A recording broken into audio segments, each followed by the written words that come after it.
আসসালামু আলাইকুম। আমার কুকিং হাউজে সবাইকে স্বাগত। মিষ্টি কুমড়ো দিয়ে একটি সহজ রেসিপি নিয়ে আসলাম।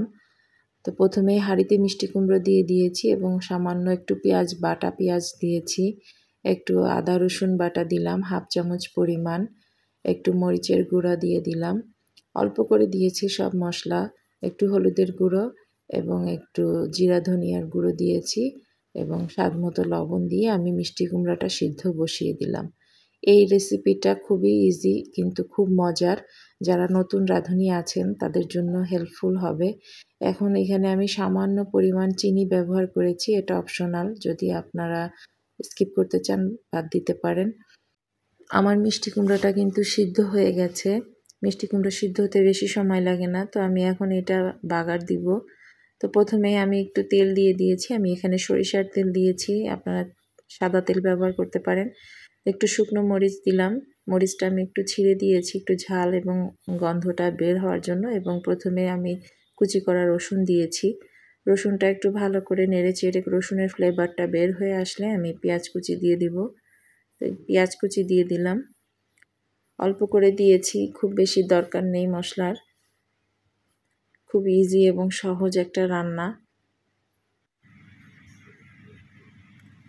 রসুন কুচি পেঁয়াজ কুচিটা একটু লাল হয়ে আসলে আমি এখানে চিংড়ি মাছ দিয়ে দিচ্ছি।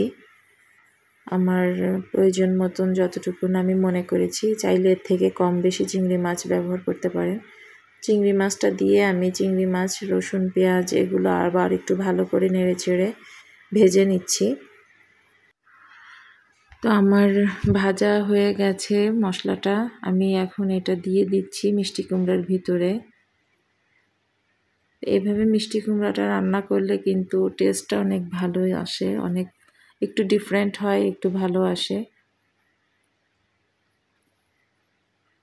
এটা রুটি পরোটা ভাতের সঙ্গে আপনারা ইজি ব্যবহার করতে পারবেন, অনেক মজা লাগে, বিশেষ করে রুটি খেতে খুবই ভালো লাগে।